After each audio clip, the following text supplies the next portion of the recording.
The Ellison estate stood hidden among the rolling fields of northern England, a grand house of brick and timber that looked ordinary to those who passed it from the outside. Villagers whispered of its size and its silence, for while most noble homes rang with the cries of children or the noise of servants, the Ellison estate offered nothing but stillness. Smoke rose from its chimneys, horses were kept in good care, and the gates remained polished.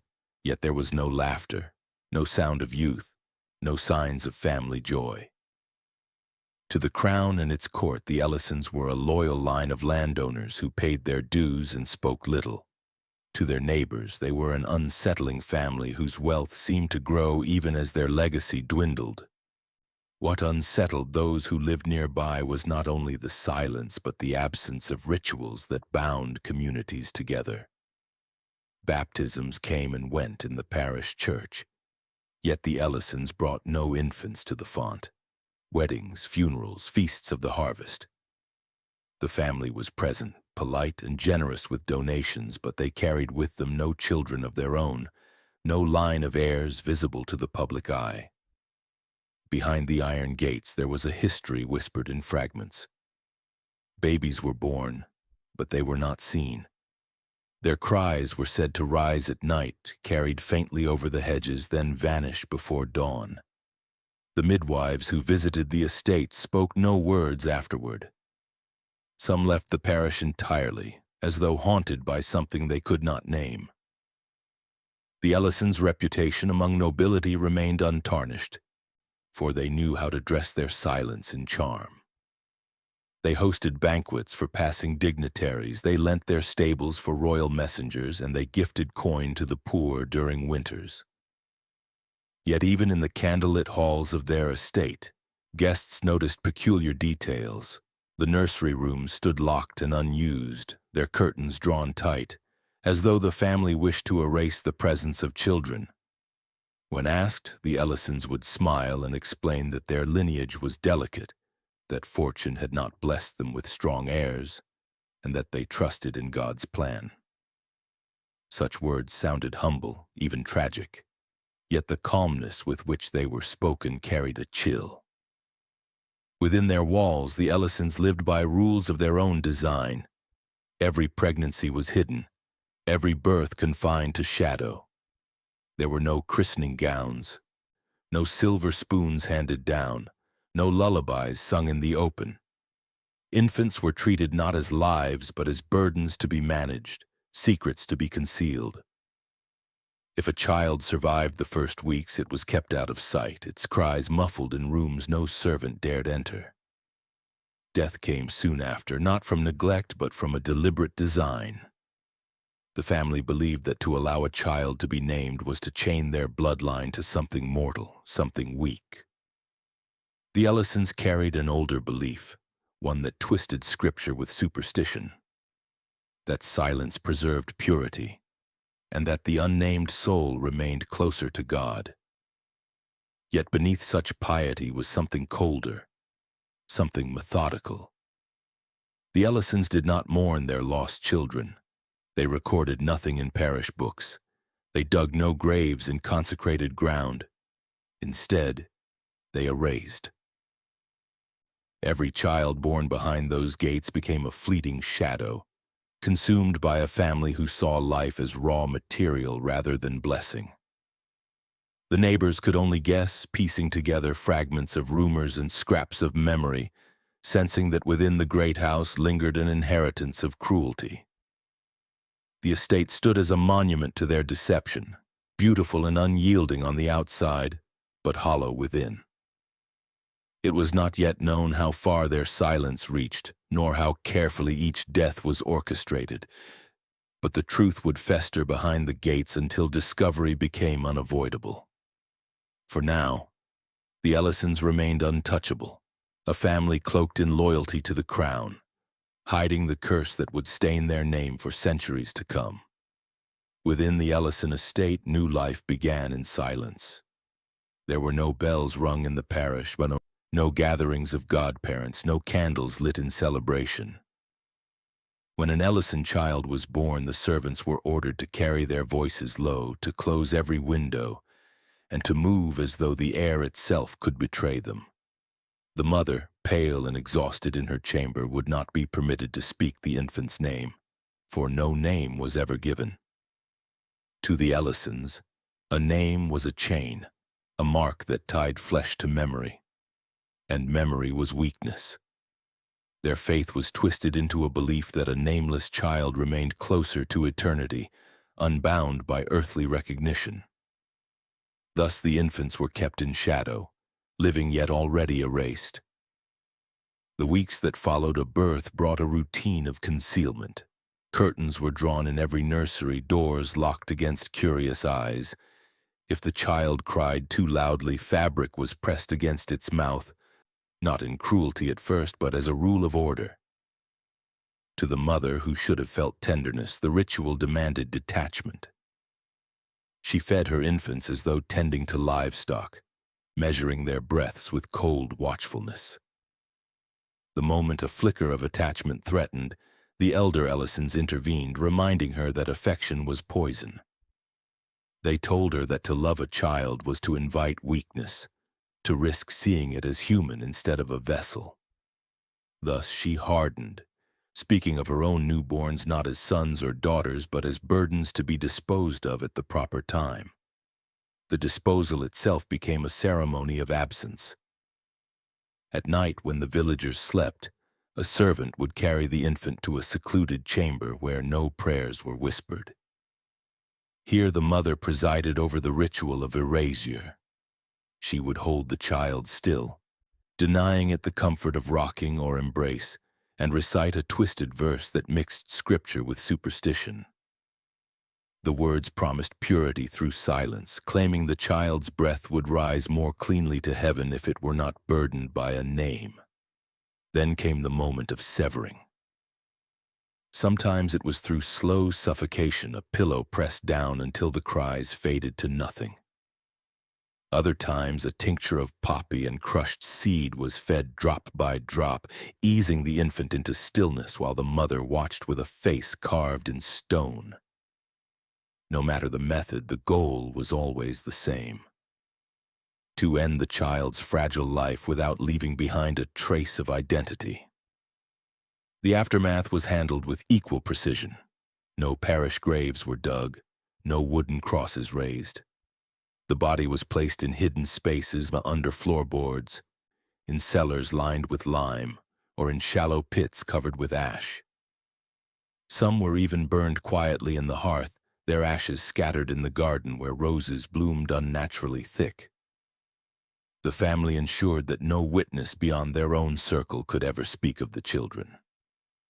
Servants who aided in the rituals were either bribed into silence or quietly dismissed, vanishing from the parish records as completely as the infants themselves. Fear clung to those who remained, for they understood that to betray the Ellisons was to invite a fate no less grim. Whispers spread through the countryside, though none dared speak openly. Neighbors noticed the rhythm of pregnancies and the absence of christenings. They heard faint cries carried on the wind that ceased too quickly, replaced by silence heavier than sleep. When asked, the Ellisons claimed misfortune, stillbirths, frail health, the common tragedies of the age, and the world believed them. For what family of nobility would willingly destroy its own heirs? Yet the lack of graves betrayed them. The churchyard never grew with Ellison stones, and the parish priest, when questioned, admitted he had never baptized a single child from that household. Still, fear kept mouths closed, for the Ellisons' wealth and favor with the crown placed them beyond the reach of accusation. Behind the curtains, the toll of these deaths began to shape the family's minds. The mother, once tender in secret, learned to numb herself, telling her soul that she was preserving purity. Yet with each child lost, her eyes grew colder, her voice more hollow. The elder men of the family found in these rituals a sense of power, believing themselves chosen to determine the threshold between life and death. What should have been grief became a form of discipline, each infant's death teaching them to harden further. Their cruelty was not born of rage or passion, but of calm repetition, as though killing had become an inherited duty. It was in this silence that the curse of the Ellisons took root. Each death left no visible scar, yet the house became soaked in absence. Rooms felt colder, corridors stretched longer, and the air carried a weight that even visitors sensed. The family told themselves they were keeping their lineage strong by erasing the weak. But in truth they were building a legacy of emptiness, a heritage bound not by heirs but by shadows. And while the world beyond the gates continued in ignorance, the Ellisons were preparing to descend deeper into practices that would move from quiet erasure to ritualized cruelty, transforming nameless death into deliberate experimentation. Among the Ellisons, cruelty no longer lived only in secrecy or ritual. It began to wear the mask of science. The family's uncle, Edmund Ellison, had spent his youth apprenticed under court physicians in London, where whispers of Paracelsus and alchemical medicine stirred minds toward dangerous curiosities. He returned to the countryside not as a healer, but as a man who saw flesh as material, souls as instruments, and suffering as a language to be studied. Where others found grief in infant death, he found questions to be answered. Could pain reveal the moment where life and spirit divided? Could the silence of a newborn be forced into patterns that unlocked divine truths? These thoughts consumed him, and within the Ellison estate he was given freedom to explore them. The nursery, once a place of muffled cries and hidden burials, now transformed into a chamber of trial. Edmund approached the infants not as children but as test subjects, their small bodies viewed with the same detachment as a physician studies insects. He measured their breaths by candle smoke, watching how long a child could be held under linen before the rising and falling of its chest ceased. When the cries weakened, he recorded the number of moments, writing notes in a steady hand as though documenting a harvest. Each life ended not with grief but with a calculation. The child's final moments transformed into a number in his ledger. The coldness of his tone disturbed even the family, yet they allowed it, convincing themselves that his science might justify their silence. The experiments grew darker with time. Wax was melted in brass spoons, dripped onto tender skin as Edmund studied the reaction. He claimed the purity of the soul was revealed in whether the body flinched or resisted, whether the cries were sharp or dulled by exhaustion. To him, pain became a signal, a code written by God through the nerves. Each scar he left was mapped carefully, each death catalogued as though building a book that no one else would ever read. It was methodical, never wild. He did not torture in anger, but in calm pursuit, a man who believed cruelty was a form of inquiry. There was one experiment where he suspended an infant in a cradle hung with weights, tilting it until the child could not breathe unless it fought against the angle. He observed how long it would struggle, how many breaths it could reclaim before exhaustion took it. When the body fell limp, he noted the time as though recording rainfall. Another night he placed a newborn in a sealed box lined with glass so he could watch condensation form against the walls. He believed the mist rising from its breath revealed the spirit's departure as the child suffocated in silence. In each case, the outcome was inevitable, yet he returned again and again, searching for patterns in agony. The psychological toll on the household grew heavy. The mother, once detached by ritual, now had to hear her children transformed into experiments, their suffering stretched out for hours under the uncle's direction. She learned to harden further, to convince herself that this was a holy study, but the cracks in her mind deepened. Servants moved through the halls with pale faces, listening to cries that stopped suddenly, replaced by Edmund's steady scratching of pen on paper. They dared not intervene, for he carried with him the authority of medicine, the aura of a man blessed by courtly education. To question him was to risk not only death but damnation, for he claimed his work was sanctified by scripture and alchemy alike. Edmund's journals grew thick with entries, each infant reduced to a line of observation. He never once used the word child. Instead, he spoke of subjects, intervals, and outcomes. His detachment spread into his manner of living, for he no longer smiled at feasts or spoke kindly to neighbors. To him, the estate was not a home but a laboratory where blood and silence could reveal secrets hidden from ordinary men. The family grew dependent on his certainty, using his authority to shield their acts from suspicion. They told themselves they were not murderers but participants in a greater study, one that elevated them above the laws of men. Yet in truth, each experiment stripped them further from humanity. The infants died in ways that no parish could comprehend, deaths too slow and too deliberate to be excused as misfortune. The house grew heavy with records of suffering, and though no child was buried with a name, their absence lingered in the air. Edmund believed he was approaching revelation, that the boundary between life and spirit was nearly mapped. What he could not see was that he was mapping only his own descent into monstrosity, and that the silence he worshipped was nothing divine at all but the echo of cruelty repeated without end.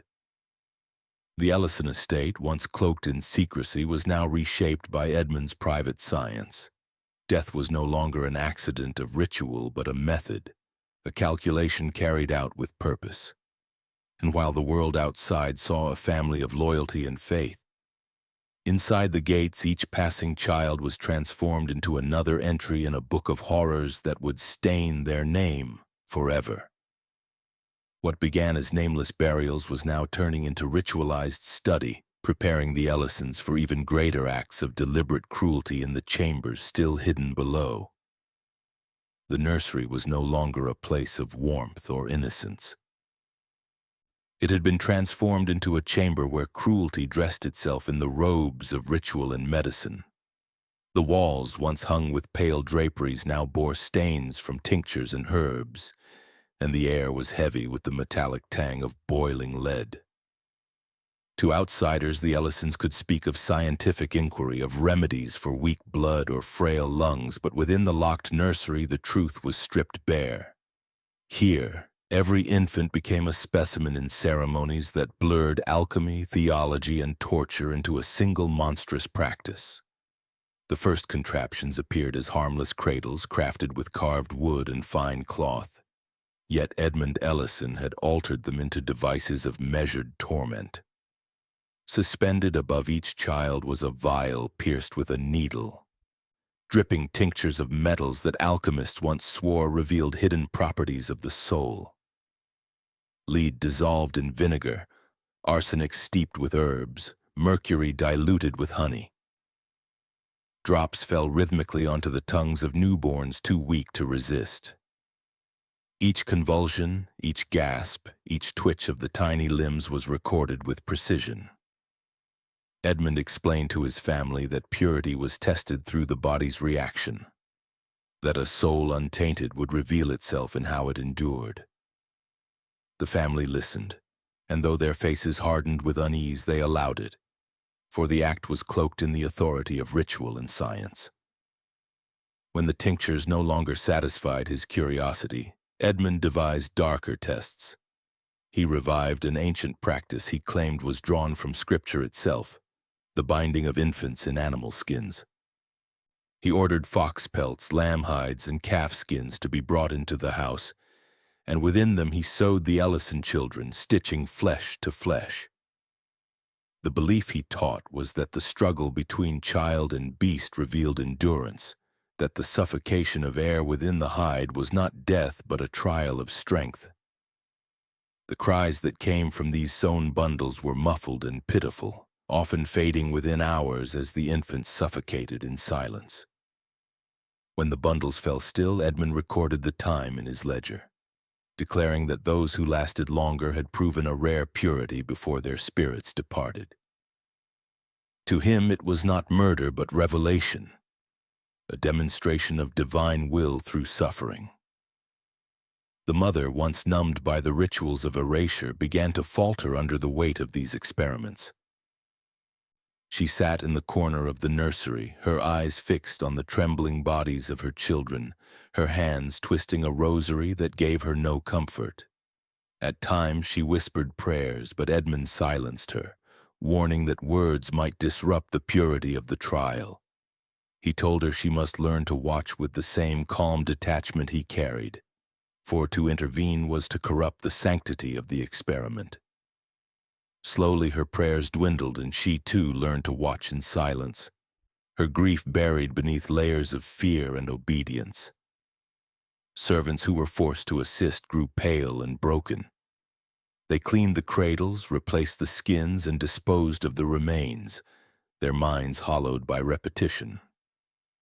Some tried to flee only to vanish without trace, swallowed by the Ellisons' reach. Others hardened into numbness, convincing themselves that what they witnessed was holy work, that they were preserving secrets too great for the world to know. The nursery became a place no servant dared enter without trembling, for the cries of infants echoed long after the rooms were emptied, seeping into the walls as though the house itself had begun to remember. Each death followed seamlessly into the next, a rhythm that gave the family both a sense of control and a growing emptiness. The tinctures, the skins, the measured intervals of silence, they became part of the household routine. Meals were eaten while discussing outcomes, evenings passed with the reading of ledgers instead of scripture. The Ellisons told themselves they were chosen to bear this burden, that by stripping their children of names and subjecting them to trials, they were elevating their lineage beyond the weakness of ordinary bloodlines. Yet beneath these justifications, the truth remained. They had become addicted to the process of cruelty, to the calm order of suffering repeated again and again. The toll on Edmund himself was profound. He no longer spoke of his work with excitement, but with a detached certainty, as though he were no longer searching for answers but confirming what he already believed, that only through pain could purity be revealed. His handwriting in the ledgers grew sharper, his notes more rigid, as though his mind was narrowing into a tunnel where only suffering and silence mattered. He had ceased to see the infants as living beings. They were merely instruments, each one consumed to sustain his conviction. By the time the nursery's floor was warped with stains and the air thick with rot, the Ellisons had crossed a threshold from which they could not return. The children born within those gates were no longer erased quietly but consumed in deliberate rituals, each act of cruelty masked as medicine, each death a calculated sacrifice. What had begun as silence had become ceremony, and what had been secrecy had become obsession. The house itself seemed to change with them. The halls grew darker, the air heavier, as though the weight of what had been done pressed against the very stones. Visitors who passed through remarked on the stillness, sensing something unnatural in the air, though none could have imagined the truth. And yet, within the locked rooms, the Ellisons were preparing for even greater horrors. For Edmund's hunger for revelation had not yet been satisfied. The nursery was only the beginning, and below the house lay chambers still untouched, waiting to be filled with trials more grotesque than anything above. The Ellisons knew how to maintain appearances. Their wealth allowed them to host dinners that gleamed with silverware and imported wine, their halls lit by chandeliers that cast warmth across finely carved walls. To visitors, the family seemed the image of refinement, loyal to crown and church alike, offering hospitality with the kind of careful grace that left no room for suspicion. But within those same walls where the nursery and the chambers of experiment lay hidden, the sound of suffering lingered. When noble guests or clerics passed through, the Ellisons worked to drown it out with laughter, music, and feasts. Yet silence is never perfect. It seeps through cracks, and even in the midst of elegance, faint echoes betrayed the truth. One evening, during the reign of King James III, a bishop was welcomed into the estate as a guest. He was offered the finest room, a roaring fire, and a table set with meats and fruits uncommon for the season. He praised the family for their generosity, remarking on their loyalty to the church. But as he retired to his chamber, he heard it, a muffled cry, weak and distant, filtering through the stone walls as though from some hidden place below. At first he dismissed it as imagination, for a house so vast could carry noises strangely. But when the sound returned softer and broken, he froze. It was the sound of an infant, not laughing or gurgling, but crying in a way that spoke of exhaustion and despair. He searched the corridors, but each door was locked, each hall empty. And when morning came, the Ellisons greeted him with smiles as though nothing had happened. The bishop's discomfort deepened as days passed. At the dinner table, he realized no children ever appeared, though the estate was said to be blessed with many births. The family spoke of losses, of illnesses that carried infants away too soon, yet their calmness felt rehearsed. Servants moved like shadows, never meeting his gaze, their silence more troubling than words. And when, on his final night, he again heard the faint wailing, followed by a sudden and terrible quiet, he wrote a letter. In it he described his unease, confessing that the Ellisons seemed to live under a covenant darker than faith, a vow that demanded the death of their children unnamed and unbaptized. The letter was sealed and delivered to the church, but it never saw public light. Locked away, it became another secret buried beneath the weight of politics and influence. The Ellisons perfected this balance of horror and charm. To nobles they offered gifts, rare books, hunting dogs, generous loans. To clerics they donated coin for new altars, new bells, new vestments, buying silence with every offering. When questioned about the lack of heirs, they lowered their heads with feigned sorrow and spoke of fate's cruelty. They carried the mask of tragedy so well that sympathy replaced suspicion. Neighbors pitied them, while guests left believing the family cursed rather than complicit. It was a performance perfected through years of practice, a veil that allowed their rituals to continue undisturbed. But behind the mask, the reality remained relentless. Infants still perished within weeks, subjected to the methodical experiments Edmund devised. Each death was hidden before guests arrived, the nursery scrubbed, the remains concealed. Yet not all traces could be erased. Sometimes a faint stain lingered on the floorboards. Sometimes the air carried the sour scent of tinctures used in the trials. A discerning visitor might notice, but the Ellisons counted on the politeness of nobility, on the unwillingness of guests to voice suspicions that could not be proven. Fear of scandal kept mouths closed. No one wished to accuse a loyal family tied to the crown. The psychological toll of this dual existence weighed heavily on the mother. To sit at a banquet table, smiling at clerics while knowing that her child's cries echoed in a locked chamber above, tore at what little humanity she had left. She began to fracture, her face calm in public but her eyes hollow, haunted by visions of her infant struggling for breath. At times she imagined their cries blending with the sound of goblets raised in toast, as if the walls themselves mocked her. Yet she dared not speak, for to break the silence was to risk her family's ruin. Silence had become survival, and survival demanded complicity. For Edmund, the presence of guests only deepened his conviction. He saw their ignorance as proof that his work was beyond the grasp of ordinary men. He believed himself chosen, a man who could bend suffering into knowledge while the world remained blind. To him, the guests were distractions, pawns who could never comprehend the revelations drawn from the nursery. Each time he heard their laughter, he returned to his experiments with renewed fervor, determined to uncover truths that only silence and pain could yield.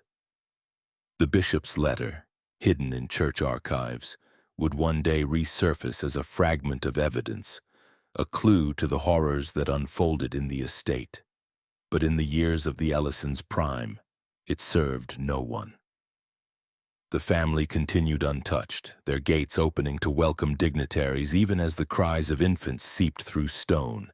Every visitor left with gifts and blessings, convinced of the family's loyalty, while beneath their feet the rituals continued. The Ellisons had mastered the art of deception, weaving together cruelty and charm until the line between the two no longer seemed to exist. And so the estate stood, outwardly radiant, inwardly rotting, the house itself a stage where horror hid behind elegance. Yet the secrets buried within its walls could not remain hidden forever. The deeper Edmund pushed his experiments, the more the family's chambers would fill with evidence too grotesque to disguise. The nursery was already saturated with ritual, but the chambers below would soon become something far worse. A place where death was not only inflicted but preserved. A gallery of silence carved in stone. Beneath the Ellison estate, carved deep into the earth, lay a chamber that few had ever entered. It was older than the house above, older even than the family name. A vault of stone said to have once belonged to monks who fled during the dissolution of monasteries. The Ellisons discovered it not as a ruin but as an inheritance, a hidden place waiting for purpose. Over the years it became their sanctuary, a shrine where silence was cultivated and cruelty elevated into ceremony. By candlelight the chamber glowed with a damp sheen, its walls slick with salt, its air thick with mildew. And lining those walls were shelves upon which rested glass jars, each containing the preserved body of an infant suspended in brine. Their eyes were closed, their limbs curled as if caught in an eternal sleep. The jars were not anonymous to Edmund Ellison. Each one bore markings, sigils copied from medieval grimoires, a grotesque script of alchemy and scripture mingled together. He etched them into the glass with obsessive care, declaring that the symbols bound the soul and kept the body pure for study. To him, these jars were not graves but instruments of knowledge, a collection of spirits waiting to speak through silence. He claimed that preservation was a victory over decay, proof that the Ellisons had transcended the ordinary fate of death. Yet to any who might have stumbled upon that chamber, it would have appeared as nothing less than a gallery of horror, each jar a monument to deliberate suffering. The ceremonies performed there were as methodical as the experiments above.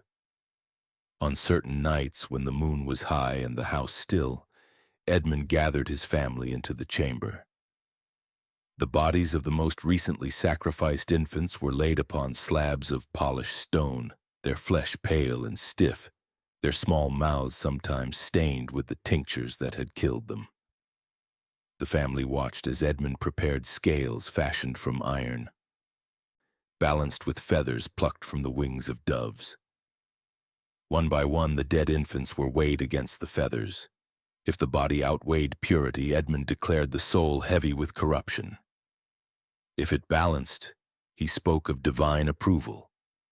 Of course, the outcome was always meaningless, for the scales responded only to flesh and bone, yet Edmund cloaked the act in authority. He recorded each result, writing in his ledgers that the Ellisons were guardians of a covenant that demanded such trials. The ritual grew darker as years passed. Edmund began carving symbols into the infant's skin before preservation, etching circles and crosses meant to channel spiritual energy. Some were cut into the soles of the feet, others across the chest, the blood collected in basins to be mixed with salt. The family stood silently through these acts, their faces blank, their eyes hollow. To resist was unthinkable, for Edmund carried himself with the authority of a prophet, convincing them that they were part of a sacred lineage tasked with preserving purity through sacrifice. He spoke calmly, his words precise, twisting scripture into justification. To him, the cries and deaths of infants were not crimes, but steps in a divine experiment. The mother's mind began to break under the weight of these ceremonies. She stood before the jars, staring at the tiny faces pressed against the glass, each one belonging to her, yet denied her love. She whispered to them when no one was near, apologizing, begging forgiveness, though her voice was too faint to rise above the silence. At night she dreamed of the chamber, of the shelves falling and the jars shattering, flooding the floor with salt and limbs. Yet each morning she returned obedient to Edmund's command, her soul fractured into obedience and despair. Her grief had no outlet, for even mourning was forbidden. To name the dead or to weep for them would be to break the covenant Edmund demanded. Servants who were forced to assist in the chamber carried scars that no coin could heal. Some grew sick from the fumes of brine and decay. Others fainted at the sight of mutilated infants. Edmund dismissed their weakness with contempt, replacing them when necessary, ensuring that the chamber remained hidden from the outside world. Those who left the estate vanished quietly, their silence ensured by threats or disappearance. The chamber demanded loyalty, and those unwilling to give it were erased as thoroughly as the children. Each preserved body became part of a growing collection that stretched across decades. The shelves groaned under their weight, row upon row of glass eyes forever closed, skin pale and floating in stagnant liquid. To Edmund it was a library of purity, proof that the Ellisons alone bore the burden of studying death without flinching. He spoke of the collection as a gift to future generations, a sacred archive that would one day reveal truths no scripture had dared speak. But in truth it was nothing more than a mausoleum of cruelty, a place where innocence was embalmed not for memory but for obsession. The toll of this legacy seeped into the very stones of the estate. The air above the chamber grew colder, drafts creeping into corridors where guests sometimes shivered without knowing why. Candles burned unevenly, smoke twisting in patterns that unsettled the servants. Even the animals of the household grew restless, horses balking in their stalls, dogs whimpering at locked doors. It was as if the house itself recoiled from the weight of what had been hidden beneath it, as though the silence demanded by Edmund had soaked into the foundations. The Ellisons lived above this chamber with practiced calm, their smiles polished, their reputations unbroken. Yet beneath their feet lay the truth of their legacy. A stone vault filled with jars, scales, and ledgers, each one a testament to methodical cruelty. What began in silence and continued through experiment had now descended into ritual, binding the family to a cycle that could not end. The chamber below was no longer just a place of secrecy. It had become their altar, their theater, and their prison. And though the world outside remained blind, the horrors sealed in stone would one day demand to be uncovered. The Ellisons had built more than a house. They had built a tomb of silence, and every passing year only deepened its shadow.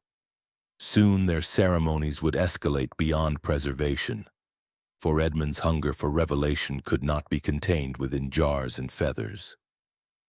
He was already planning greater trials, rituals that would demand more suffering, more spectacle, as though the chamber below was only the foundation of a darkness still to come. By the mid-17th century, the Ellison legacy of silence had passed into the hands of a new generation. Edmund's influence lingered like a shadow in the family's halls, but it was his nephew Thomas Ellison who carried the cruelty further than anyone before him. Educated in France among anatomists who carved bodies in public theaters and physicians who prized precision over mercy, Thomas returned to England filled with ideas that he claimed were rooted in science, but were little more than refinements of torture. He was young, sharp-minded, and eloquent, capable of masking his darkness beneath the polish of education. To the crown, he was a man of medicine. To his family, he was the inheritor of a tradition that demanded death dressed as discovery. Thomas believed that the moment of death could be measured, captured, even predicted. To him, the body was an instrument and the soul a flame that could be observed as it extinguished. He devised a ritual of alternating extremes, a cycle of heat and cold designed to test the threshold between life and spirit. He argued that only through pain so absolute could the instant of departure be revealed. Where Edmund had preserved bodies in jars, Thomas sought to witness the very act of the soul's escape. The family, bound by obedience and fear, allowed him to transform the chamber below into a theater for his final experiment. The preparations were methodical. Basins of copper were placed side by side, one filled with water brought to a rolling boil, the other packed with blocks of ice harvested in winter and preserved in salt. The air in the chamber reeked of steam and frost, a clash of elements that left the stone walls slick with condensation. Candles flickered as though reluctant to burn, their light reflecting off the rippling surfaces of water that promised agony. In this chamber, Thomas placed the newest infants, stripped of cloth, their fragile bodies trembling in the chill air before the ritual began. The first immersion was into the boiling basin. The infant's skin reddened and blistered instantly, its cries piercing, high and raw. But Thomas held it fast with iron grips, counting the seconds aloud as though marking scripture. At the precise moment when the child's breath faltered, he wrenched it free, plunging it into the basin of ice. The steam of scalded flesh met the mist of frozen water, and the child convulsed in shock, its body writhing against the sudden reversal. Again he counted, his voice calm, detached, as though timing a harvest. When the limbs weakened, he returned it to the boiling basin. The cycle repeated until the cries dwindled into silence, and the infant's small chest ceased to rise. The family watched from the shadows, their faces ashen. Some turned away, unable to endure the sight, yet none dared intervene. Thomas's certainty was unshakable, his tone commanding, his words cloaked in the language of discovery. He spoke afterward of how the pupils dilated in the instant before death, of how the body convulsed not in pain but in release, of how the silence that followed was the soul's true departure. To him, the child was not a victim but a revelation, a vessel emptied so that knowledge could be drawn forth. He declared the experiment a success, recording his observations with meticulous precision while the smell of burned flesh lingered in the chamber. The psychological toll was immense. The mother, already fractured from years of silence, broke further as she watched her child treated not as flesh of her flesh but as an object to be boiled and frozen until life was forced out. Her mind retreated into numbness, for to feel would have been unbearable. She stared blankly at the basins, her lips moving in soundless prayers, her body swaying as though caught between fainting and collapse. Servants fled from the chamber, some collapsing in the corridors above, their ears haunted by screams that would not fade. Those who remained learned to shut their minds, to move mechanically, to clean the basins and dispose of the remains without thought. But Thomas felt no burden.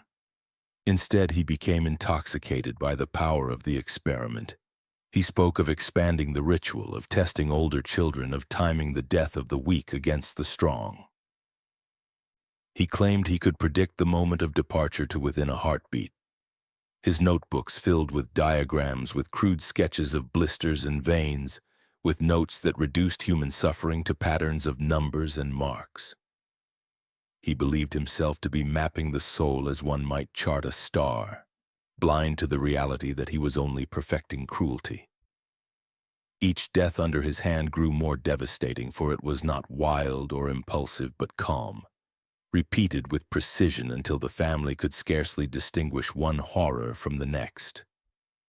The infants boiled and frozen in Thomas's basins became echoes of one another, their cries blending into a chorus of silence that haunted the house.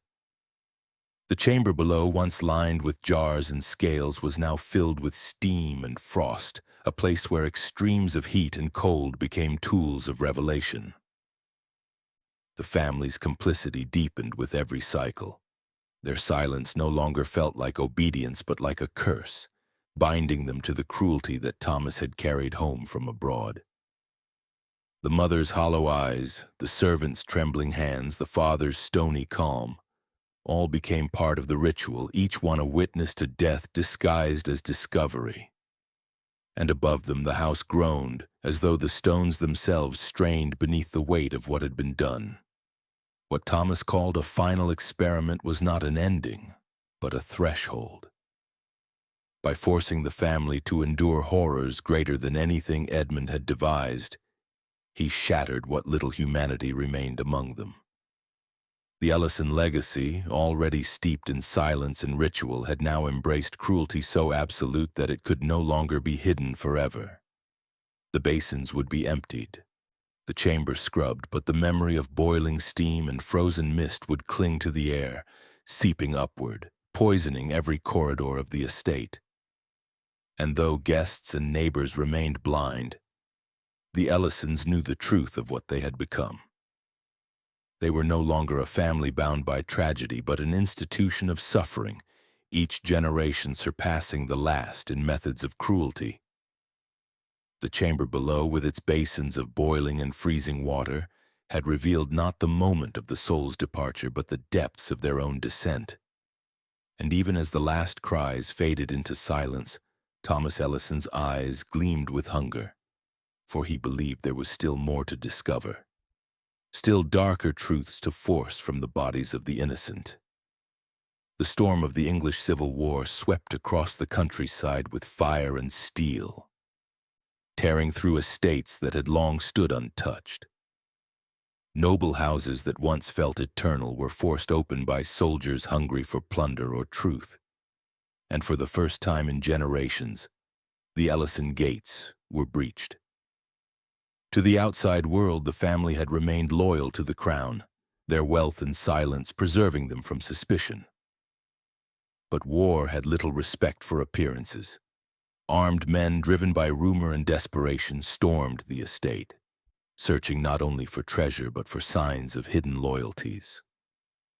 What they found in the depths of the house was not treasure, but something far worse, a discovery that left even hardened men trembling. The soldiers moved through the corridors, overturning furniture and tearing open locked doors. At first, they uncovered nothing more than fine cloth, coin, and books. Yet a strange smell lingered in the air, acrid and sour, seeping up from the stone below. Drawn by it, they pried open the heavy door that led to the underground chamber, and what awaited them was a sight few would ever forget. Along the damp floor stood great vats, their rims crusted with white, their contents reeking of decay. Within them floated fragments of flesh and bone, half dissolved in lime that had eaten away at skin and marrow. The shapes were unmistakable even in their ruin, the small curve of a skull, the delicate curl of a rib, the fragile length of an arm no larger than a branch. Dozens upon dozens of infant remains suspended in a chemical grave stared up at them from the cloudy depths. The men recoiled, some gagged, clutching their mouths against the stench, others stumbled back in horror, crossing themselves in frantic motion as though prayer might protect them from the sight. These were not the bodies of enemies fallen in war, nor of adults executed for crime. These were children, nameless and helpless, reduced to fragments of bone. The silence of the chamber was broken only by the dripping of lime, the hiss of decay eating what little remained of flesh. Even battle-hardened soldiers, men who had seen comrades gutted on fields of mud, turned pale at the cruelty preserved in stone beneath the Ellison estate, yet the family did not break. Thomas Ellison stood calmly as soldiers demanded answers, his face composed, his words measured. He spoke of disease, of misfortune, of failed births that had been disposed of discreetly for fear of contagion. His lies were polished, his tone unwavering, and though no man believed him fully, few dared to accuse him outright. To speak such accusations aloud was to challenge a family tied to the crown, and the politics of war made truth a dangerous thing. The soldiers could plunder coin and cloth, but to carry this discovery into public record was to invite scandal that reached far beyond the Ellisons. Still, whispers began. Some soldiers told fragments of the truth to villagers, describing bones that did not belong to animals, jars that held things no man should preserve. These whispers spread like infection, but without official record they remained rumor, dismissed by those who clung to denial. The church was petitioned quietly, the bishop's earlier letter resurfacing in secret. Yet once again the matter was sealed. The documents hidden in archives where scandal could be buried under layers of dust and silence. The war demanded unity, not the unraveling of noble families, and so the Ellisons were spared judgment. The toll of this exposure was not only political but psychological. The soldiers who had looked into the vats carried the memory with them, their dreams filled with the sight of infant bones floating in chemical froth. Some returned to their regiments pale and restless, muttering of curses that clung to the estate. A few deserted altogether, unable to reconcile the horror they had witnessed with the duty they served. The Ellisons, meanwhile, continued their rituals, but with a new edge of defiance. They had been glimpsed almost unmasked, and yet they remained untouchable. To them, this was proof of their covenant, evidence that even when exposed, they were shielded by forces greater than law or war. For Thomas, the intrusion only deepened his obsession. He returned to the chamber after the soldiers departed, gazing into the disturbed vats with something like pride. The disruption was, to him, a test, and the survival of the family through it was confirmation of divine favor. He began speaking of expanding the rituals, of perfecting them so that even discovery could not undo the family's work. To him, the soldiers were blind men, stumbling upon truth without the capacity to understand it. Their fear was proof of his success. Above, the estate regained its calm, but the air in the village shifted. Farmers crossed themselves when passing the gates, mothers kept their children close, and midwives whispered that the land itself had grown sour. The Ellisons no longer needed to conceal themselves as carefully, for silence had become their greatest weapon. Rumor without record was only superstition, and superstition was easily ignored by those who preferred order over truth. The exposure of the chamber below did not end the Ellison rituals. It only proved how easily cruelty could survive, even when seen with human eyes. The bones dissolved in lime would never find graves, the whispers would never find justice, and the family would continue its work in the shadows of its estate. The English Civil War raged on above them, but beneath the ground the Ellisons remained untouched, their covenant sealed by silence and fear. The Ellison estate did not survive the passing of time. By the dawn of the 18th century, its walls sagged under rain, its windows shattered, and its chambers sank into rot. The gates, once polished to shine for noble guests, stood rusted and bent, an empty mouth that opened into silence. No family claimed the land, no heirs returned. What had been a house of false elegance became a ruin that villagers circled wide, fearful that the ground itself remembered the cries it had swallowed. Yet while the stone crumbled, the memory of the Ellisons endured. Stories lingered, whispered by midwives, priests, and mothers, shaping the rituals of life and death for centuries to come. The first to carry the weight of this memory were the midwives. For generations they had stepped quietly into households to deliver infants. But after the Ellisons, their role changed. No birth was permitted to pass without record, no child left unnamed even for an hour. Midwives insisted that infants be baptized at once, their names spoken aloud before witnesses, their existence carved into parish books. To conceal a birth was to repeat the Ellisons' crime, to risk creating another house where silence became a mask for cruelty. In every home, mothers were warned. A name saved a soul, and secrecy cursed it. The church, though guilty of burying the Ellison truth in sealed letters, also moved to protect itself from scandal. Bishops issued decrees demanding stricter oversight of baptism and burial. Every child had to be counted, every grave documented, every stillborn granted recognition in parish records. Laws soon followed punishing families who concealed infants or disposed of bodies in secret. On the surface, these measures appeared to be about order and faith, but in villages near the Ellison ruins, their meaning was sharper. They were protections against silence, shields against a repetition of horrors too great to speak openly. In those same villages, quiet memorials began to appear. Stones, simple and rough, were placed along paths and at the edges of woods. Some bore crosses, others a single word carved in haste. Infans, natus, silentia. They were not graves, for no bodies were buried beneath them, but symbolic markers for the countless children erased behind the Ellison gates. Mothers left flowers there, pressing their hands against the stone as though to comfort children who had never known names. Fathers walked past them with bowed heads, unable to look too long at the reminder of what had been done. These markers grew into a hidden cemetery of memory. Not sanctioned by the church, but needed by the people. A place where grief could breathe when history would not. The fear of namelessness entered daily life. Families clung to rituals with urgency, baptizing infants within hours of birth, insisting that even stillborns receive funerals. Some midwives carried crosses carved from wood to press into a child's hand the moment it entered the world, a desperate assurance that no Ellison silence could follow. The idea of secrecy itself became a threat.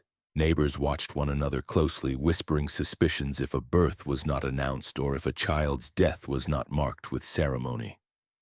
Silence, once tolerated, was now condemned.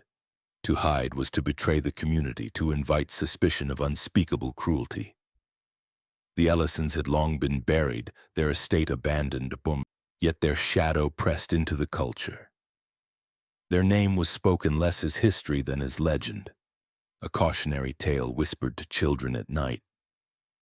Parents frightened the disobedient with warnings that the Ellisons would come for those who cried too softly, that silence was the sound of danger. Priests thundered from pulpits that secrecy was sin, reminding congregations of families who had used silence as a weapon. The Ellisons became less human in memory, more symbol than flesh, a story of what happens when cruelty hides behind walls too thick for the world to see through. Yet beneath the fear was something darker, a fascination that never fully died. Some whispered that the jars discovered in the ruins had held truths worth preserving, that Edmund's ledgers or Thomas's diagrams contained forbidden knowledge. Scholars in distant cities spoke carefully of experiments with life and death, hinting that perhaps the Ellisons had glimpsed mysteries others were too weak to face. This fascination was never admitted in public, but it lingered, proof that even horror can tempt those who believe themselves above morality. The Ellison shadow was therefore not only caution but temptation, a reminder that cruelty disguised as inquiry could always return. The estate itself became part of the warning. Travelers avoided it, claiming that at night the wind carried cries from beneath the ruined stones. Villagers said the soil was cursed, that no crops grew where the nursery once stood, that animals refused to graze near the old gates. Whether these tales were truth or fear hardly mattered. They kept people away, ensuring the ruins remained a hollow monument to silence. The Ellisons were gone, but their legacy endured in laws, in stones, in the whispers of parents and the fears of children.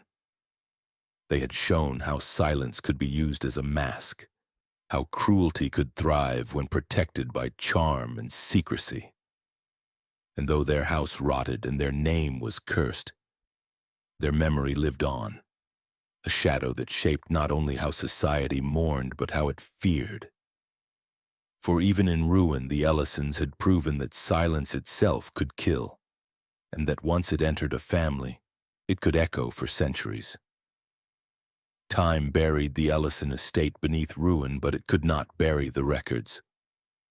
Centuries later, when the house had collapsed into ivy and mud, fragments of journals were uncovered, hidden in iron chests that had resisted rot and fire. They were not memoirs of regret or confessions of guilt.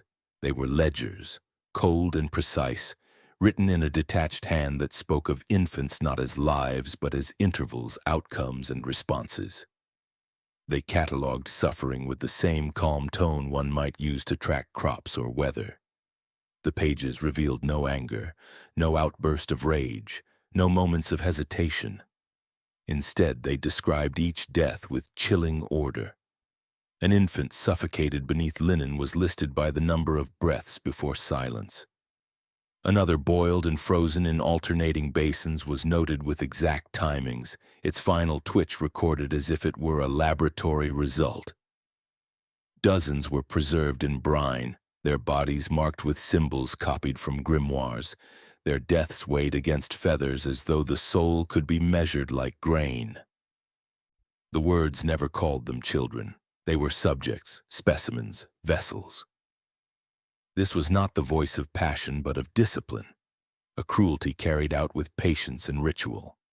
Historians who studied the journals were disturbed not only by what had been done but by how it was written. The absence of emotion was itself the horror. Each act was described as necessary, even holy, cloaked in language that twisted scripture into justification. It was not evil roaring in fury, but evil whispering with calm conviction, smiling across dinner tables, kneeling in prayer after extinguishing life. The Ellisons did not see themselves as murderers. They believed themselves chosen, protectors of a covenant, guardians of purity. In their eyes, silence was not cruelty, but order. The fragments forced a question that reached far beyond the ruins. If a family could hide generations of slaughter behind noble walls protected by charm and loyalty, how many others had done the same? How much cruelty had been erased because no one dared to speak it, because bishops sealed letters, because soldiers turned their eyes away? The Ellisons were remembered because their ledgers survived. But for every Ellison family, how many others had vanished into silence, their victims unnamed, their crimes dissolved into superstition and rumor. The story was no longer only about one family, it was about how silence itself becomes a shield for atrocity. The villagers who lived near the ruins carried the fear into their own traditions. They told their children never to stray near the estate, warning that the cries of infants could still be heard if one lingered in the fields at night. Some swore the soil remained poisoned, that nothing grew where the nursery once stood, that animals shied away from the gates. Mothers clutched their infants tighter when passing the site, whispering names again and again as though the repetition itself protected the child from erasure. The Ellisons had become more than history. They were a shadow, a caution carved into every baptism, every recorded birth, every stone cross raised over a grave. For the church and the state, the ledgers served as proof of why order mattered. Laws demanding public baptism and strict burial records were justified not only as religious duty but as defense against silence. No child could be left unnamed. No death could pass unmarked. In this way, the Ellisons shaped society long after their fall. Their cruelty forced a world to reckon with the danger of secrecy, to bind itself to ritual as protection against what had once been hidden in their chambers. Yet the most haunting legacy was philosophical. The Ellisons showed that evil does not always arrive with violence in the streets or with fire and noise. It often works in stillness, behind closed doors, in rooms where no one looks too closely. It thrives in households that appear pious, in families that smile across banquets, in rituals that seem harmless until examined with honesty. Theirs was not the evil of chaos, but of order, of calm precision, of cruelty repeated until it became routine. That is what made it enduring. That is what makes it dangerous still. The Ellison story forces us to ask the question their journals leave unanswered. Could it happen again? Could cruelty once more hide behind wealth, ritual, and silence, protected by those who choose not to see? If silence shielded evil, then what does silence shield now? The ruins stand as a monument to a truth too many wish to forget. Evil rarely announces itself. Sometimes it comes in soft voices, in careful hands, in families who smile while they destroy. What do you think? Could this happen again?